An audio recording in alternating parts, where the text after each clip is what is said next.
विमला अपनी आखिरी सांसें गिन रही थी। बुढ़ापे और बीमारी के चलते अब उसके जीने की आशा समाप्त हो चुकी थी।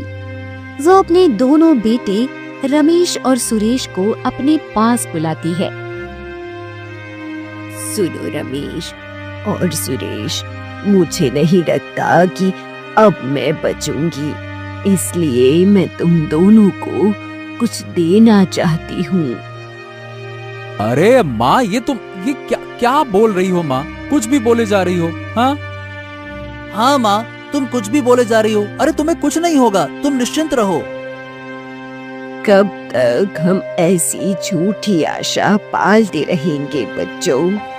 मैं समझ चुकी हूँ कि अब मेरा अंत समय आ गया है और मैं अब नहीं बच सकती, परंतु जाने से पहले मुझे तुम दोनों को बहुत महत्व की बात बतानी है। अरे कौन सी महत्व की बात माँ? मेरे पास कुछ अमूल्य और पुश्तैनी वस्तुएं हैं जो हमारे कुल में परंपराओं से आ रही है। मुझे मेरे पिताजी ने दी थी और उन्हें उनके पिताजी ने। मेरे बाद उन वस्तुओं पर तुम दोनों का अधिकार है। उन वस्तुओं से तुम अपनी समस्या से राहत पा सकते हो। रमेश और सुरेश मन में विचार करने लगते हैं कि उनकी माँ कहीं उन्हें किसी खजाने के बारे में तो नहीं बताने वाली, या ऐसी कोई अमूल्य वस्तु है उसके पास जिसे पाकर हम धनवान बन जाएंगे। रमेश, तुम बड़े हो बेटा, इसलिए पहले तुम्हें दे रही हूँ। ये लो, एक सिक्का। क्या? एक सिक्का? सुरेश बेटा, तुम्हारे लिए ये पोटली। एक बात याद रखना, ये पोटली और सिक्के का उसी समय उपयोग करना जब तुम्हें इसकी सबसे ज्यादा आवश्यकता हो या तुम्हें किसी की सहायता करनी हो। ऐसा करने के बाद ही तुम्हारा धनवान बनने का मार्ग खुलेगा। इतना कहकर विमला का देहांत हो जाता है। रमेश और सुरेश अपनी माँ का अंतिम संस्कार करते हैं।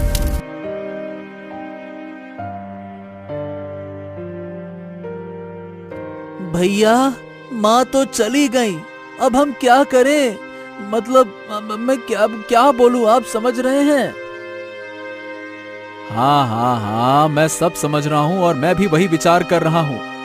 अरे माँ ने जब कहा था कि वो हमें कुछ देने वाली हैं, तो मुझे लगा था कि कहीं वो हमें किसी खजाने के बारे में बता रही हैं। परंतु माँ ने तो अमूल्य वस्तु के नाम पर क्या दिया? एक सिक्का और एक छोटी सी पोटली, बस। हाँ, और साथ में यह भी कहा कि जब सबसे ज्यादा आवश्यकता हो तभी उसका उपयोग करना। वाह वाह वाह वाह वाह। हाँ, पता नहीं माँ ने ऐसा क्यों कहा, यही तो मेरी समझ में नहीं आ रहा।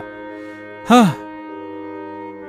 भैया, मुझे तो लगता है कि अब हमें माँ की इस बात के विषय में ज्यादा ना सोचते हुए अपने अपने रास्ते ढूंढ लेने चाहिए। क्या कर सकते हैं अब, हैं? हाँ, मुझे भी यही लगता है कि तुम सही कह रहे हो। तो भैया, हम कल सुबह ही घर बंद करके बाहर निकलते हैं। हम दोनों अलग अलग मार्ग से जाएंगे और सफलता प्राप्त करके धन कमाकर फिर से अपने घर आ जाएंगे। हाँ, ठीक है, देखते हैं कि पहले कौन सफलता प्राप्त करता है। ठीक है, चलो।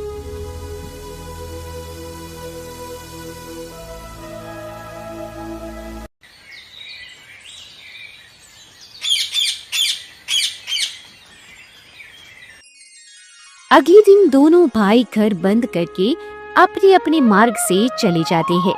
बड़ा रमेश वन के मार्ग से चला जाता है और छोटा सुरेश गांव के मार्ग से आगे बढ़ता है।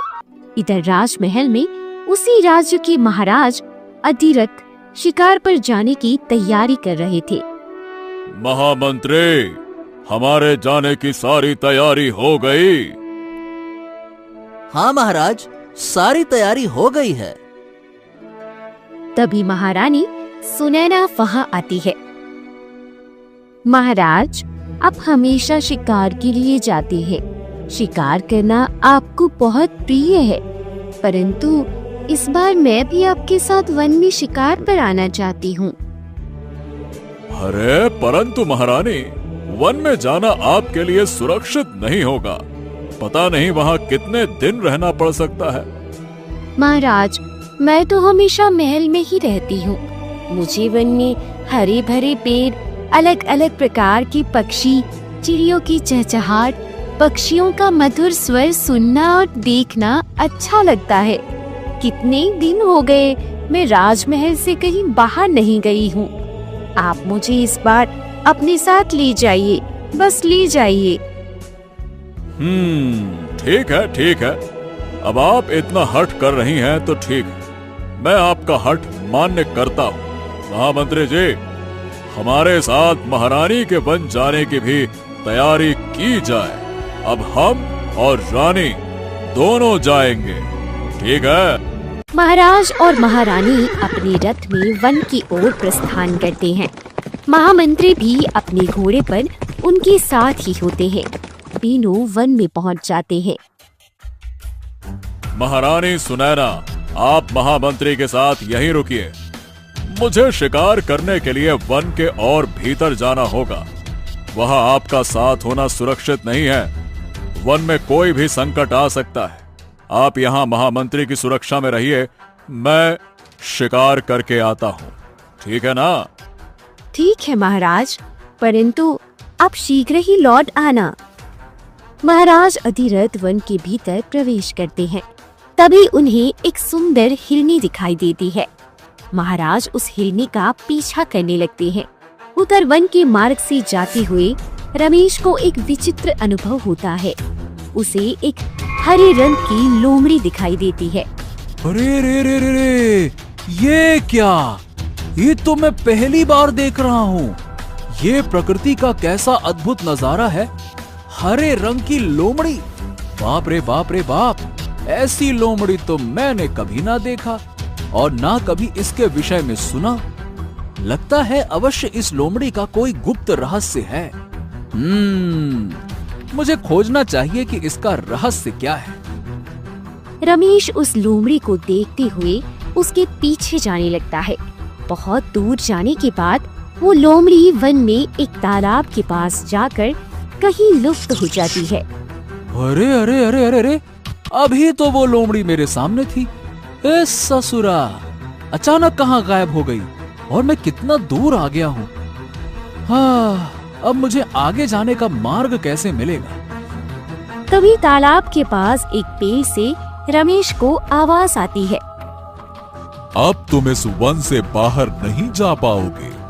उस हरी लोमड़ी ने तुम्हें अपने जाल में फंसा लिया है।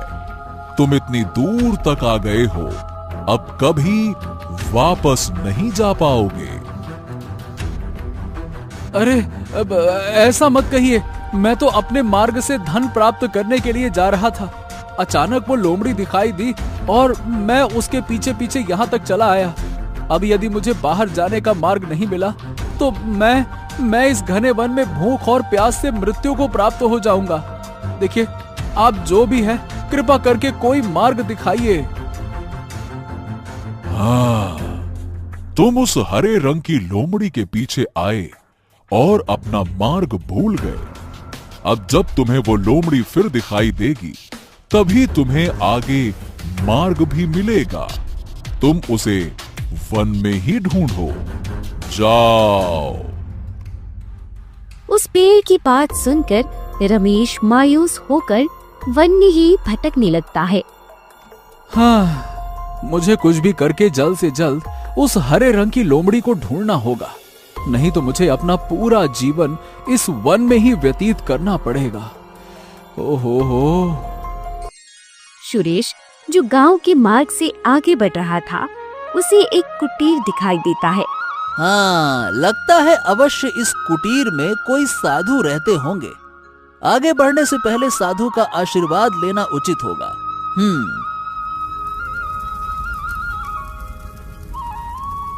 प्रणाम साधु बाबा।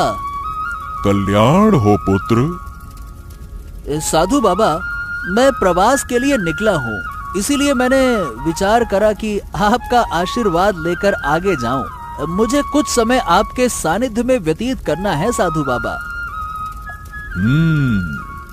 अवश्य अवश्य, तुम मेरे सानिध्य में रह सकते हो।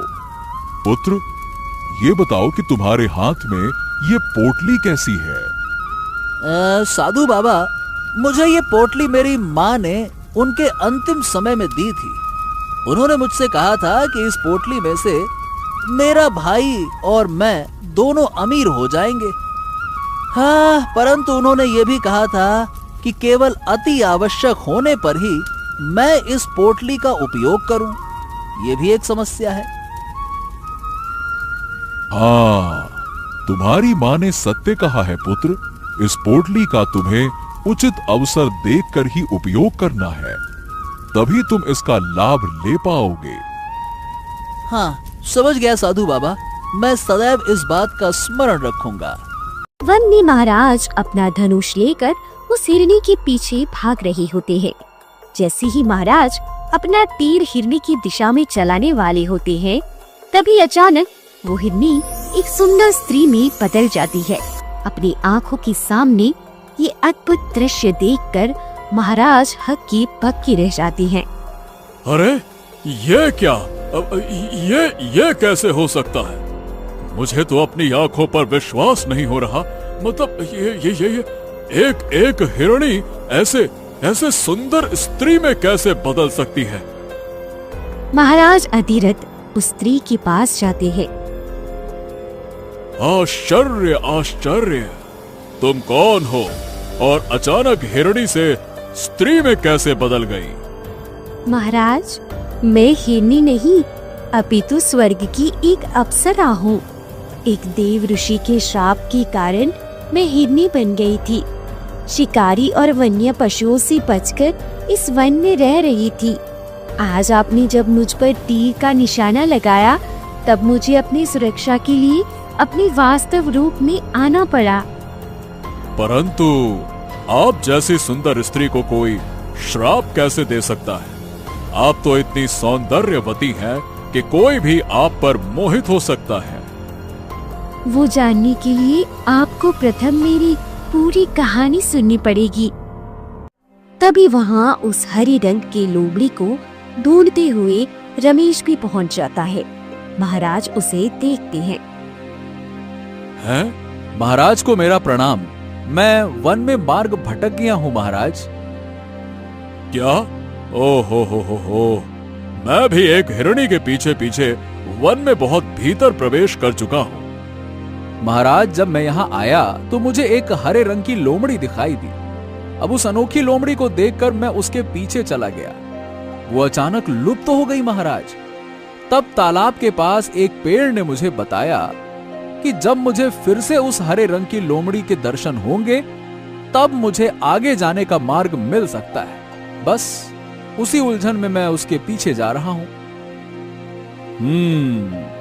मैं भी इस वन में भटक गया हूं। मेरे विचार से ये कोई संयोग नहीं है।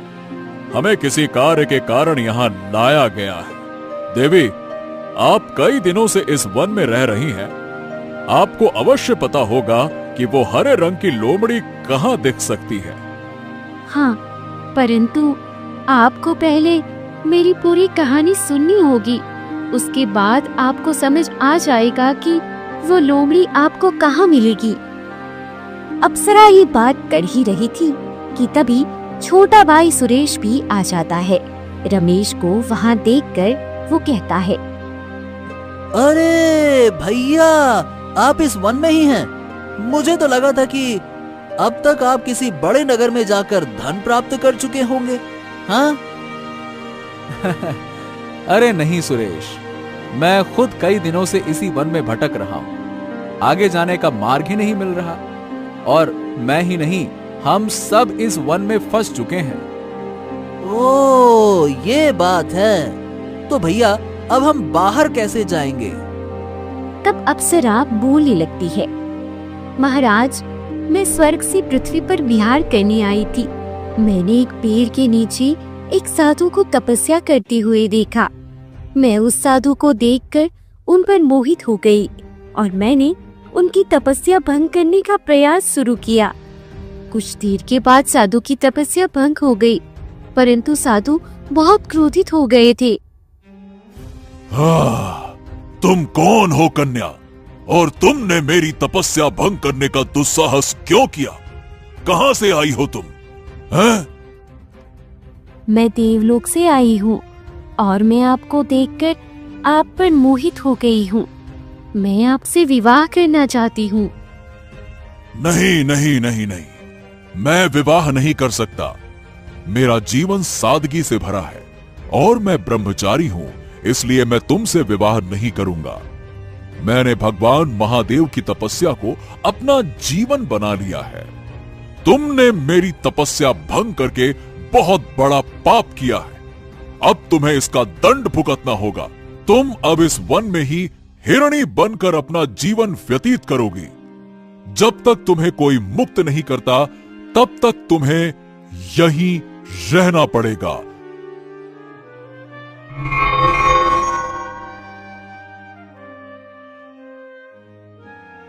साधु के श्राप से मैं वही हिरनी के रूप में परिवर्तित हो गई और उस दिन से मैं इस वन में भटक रही हूँ।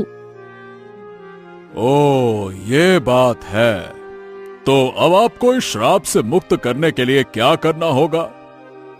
महाराज, हमें शीघ्र ही उस हरे रंग की लोमड़ी का पता लगाना होगा। वो लोमड़ी जहाँ जहाँ जाएगी, हमें उसका पीछा करते उसके पीछे पीछे जाना होगा। महाराज, मुझे भी उस पेड़ ने यही बताया था कि तुम उस हरे रंग की लोमड़ी को ढूंढो। ओ, ये बात है। चलो, हम चारों को इस वन में से बाहर जाने का मार्ग ढूंढना है और उसके लिए उस हरे रंग की लोमड़ी का मिलना अनिवार्य है। चारों चलने लगती है। उन्हें एक पेड़ के नीचे एक साधु बैठे हुए दिखाई देते हैं। अप्सरा साधु को देखकर पहचान लेती है कि ये वही साधु है जिन्होंने उसे श्राप दिया था। ऋषिवर, मेरा एक प्रश्न है। जब आपने इस अप्सरा को हिरणी बनने का श्राप दिया, तो ये फिर से अप्सरा कैसे बन गई? राजन, मैंने ही इसे श्राप दिया था, परंतु इसके श्राप का निवारण आप ही थे। जब आपने इस वन में प्रवेश किया, तब ये श्राप मुक्त हो गई। आप इस पर तीर चलाना चाहते थे, परंतु मैं नहीं चाहता था कि आप इसके प्राण लें, इसीलिए वो अपने वास्तविक रूप में आ गई। तभी वो साधु अपने देव ऋषि के रूप में आ जाते हैं। देवर्षि, आप तो इस वन में वर्षों से तपस्या कर रहे हैं, तो अब आप ही बता सकते हैं कि वो हरे रंग की लोमड़ी हमें कहाँ मिल सकती है। हम सबको इस वन में फंसे हुए बहुत दिन हो गए हैं और हमें बाहर जाने का मार्ग नहीं मिल रहा। हाँ, इस वन की उत्तर दिशा में एक गुफा है। उस गुफा का एक बंद दरवाजा है और उस गुफा को एक तोते का संरक्षण प्राप्त है। और हां, वो कोई सामान्य तोता नहीं है, वो एक जादुई तोता है। वो तोता आपसे जो भी इच्छा जाहिर करेगा, उसे आपको पूर्ण करना होगा, तभी वो आपकी सहायता करेगा। इधर वन के बाहर महारानी सुनैना और महामंत्री महाराज अधिरथ की प्रतीक्षा कर रहे थे। महामंत्री जी, महाराज को वन के भीतर गए हुए बहुत दिन हो गए हैं। अब तक तो महाराज को शिकार करके लौट आना चाहिए था। हाँ, आना तो चाहिए था, परंतु शिकार करने के समय ऐसा होता ही है। इसीलिए महाराज ने आपसे कहा था कि आपको वन में समस्या होगी महारानी। हाँ, परंतु मुझे अब भय लगने लगा है। भय का कोई कारण नहीं है महारानी। मेरे विचार से अब आपको राजमहल लौट जाना चाहिए। आपका इतने दिनों तक महल से बाहर रहना उचित नहीं है। नहीं, नहीं, मैं महाराज को लिए बिना इस वन से बाहर नहीं जाऊंगी। जब तक मैं महाराज को सकुशल देख नहीं लेती, मुझे चैन नहीं आएगा। इधर देव ऋषि की सहायता के लिए महाराज अधिरथ, रमेश, सुरेश और अप्सरा उनका धन्यवाद करते हैं और उनका आशीर्वाद लेकर सभी आगे दक्षिण दिशा में चले जाते हैं। उन्हें वो गुफा दिखाई देती है। तभी उन्हें उस तोते की आवाज आती है। रुकिए, रुकिए, यदि आपको इस गुफा के अंदर जाना है तो आपको मेरी इच्छा पूरी करनी होगी। हाँ, बताओ क्या इच्छा है तुम्हारी तोते? महाराज, मैं कई दिनों से भूखा हूँ और मुझे भोजन की आवश्यकता है। यदि आप मेरे लिए इस समय अन्न के दानों का प्रबंध कर दे तो मैं आपको इस गुफा को खोलने का रहस्य बता दूंगा। महाराज विचार करने लगते हैं कि अब इस घने वन में अन्न के दाने कहाँ मिलेंगे। तभी सुरेश अपनी पोटली को हाथ लगाता है। वो पोटली खोलकर देखता है तो उसमें चावल के दाने होते हैं। महाराज, मेरी इस पोटली में अन्न के दाने हैं। फिर महाराज उस पोटली से मुट्ठी भर अनाज के दाने निकालते हैं और तोते के सामने रख देते हैं। तोता अन्न खाकर प्रसन्न हो जाता है और कहता है, महाराज, मैं प्रसन्न हूँ। अब मैं आपको इस गुफा के दरवाजे को खोलने का मंत्र बताता हूँ। ओम फट्ट हरी कट्ट खुल जा फटाफट, ओम फट्ट हरी कट्ट खुल जा फटाफट। जब आप ये मंत्र बोलेंगे तो ये दरवाजा खुल जाएगा। फिर महाराज जोर से वो मंत्र बोलने लगते हैं। ओम फट हरी गट खुलका फटाफट। जैसे ही महाराज अधिरथ ये मंत्र बोलते हैं, गुफा का दरवाजा खुल जाता है और एक तेज रोशनी दिखने लगती है।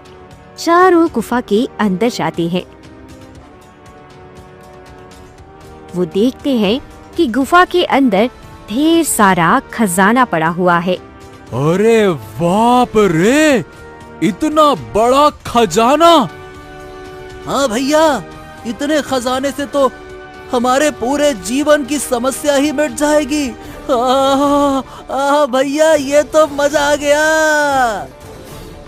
जैसे ही वो सब उस खजाने को छूने जाते हैं, वहाँ एक भयानक दानव प्रकट हो जाता है।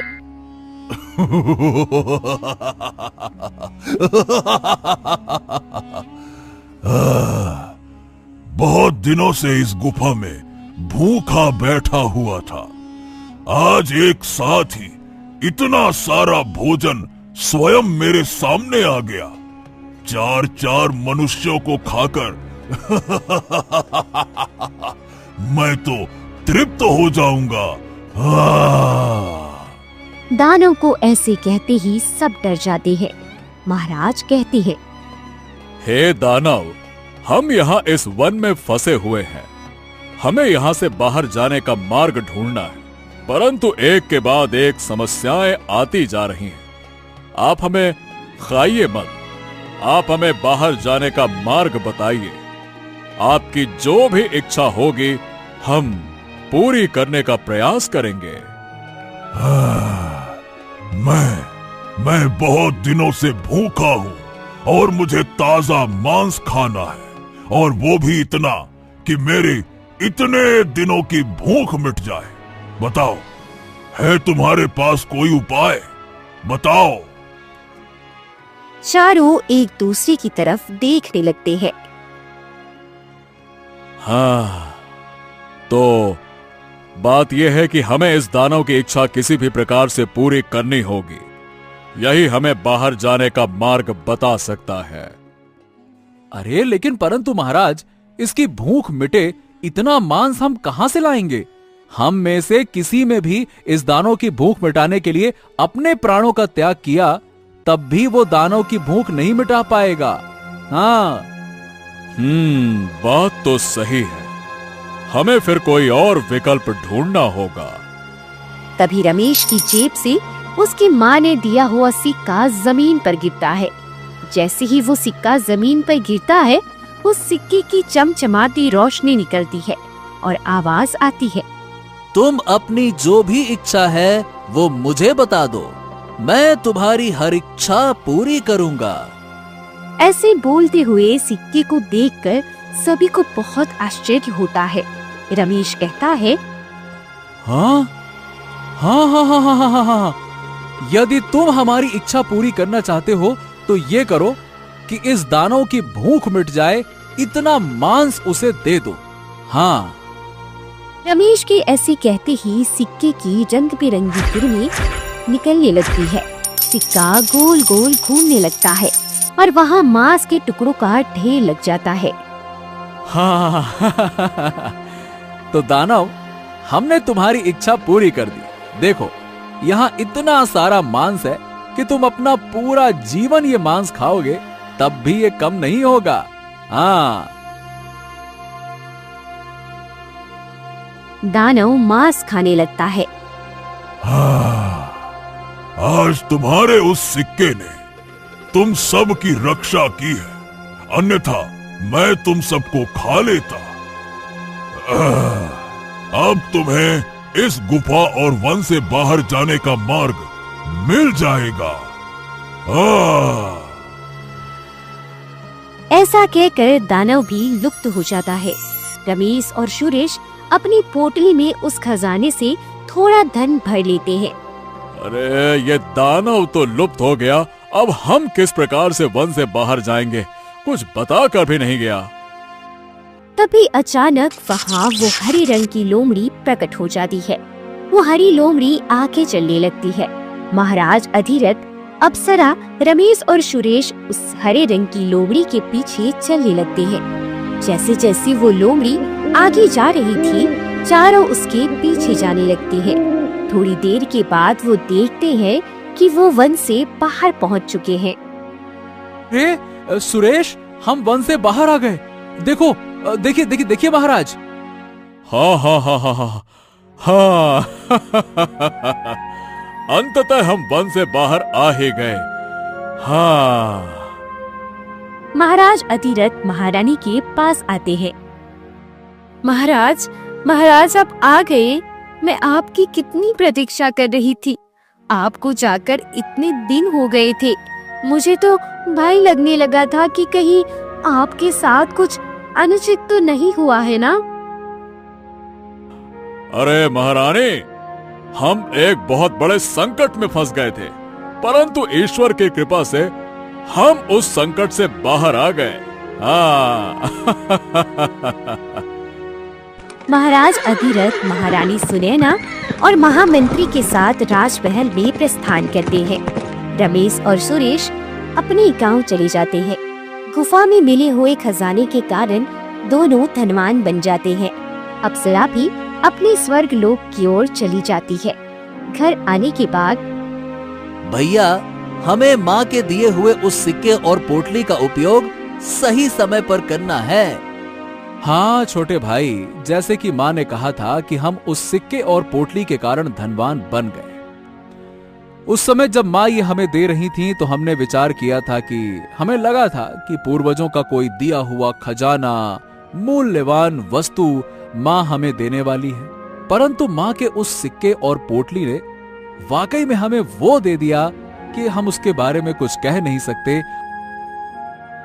रमेश और सुरेश सुखपूर्वक अपने आगे का जीवन व्यतीत करने लगते हैं।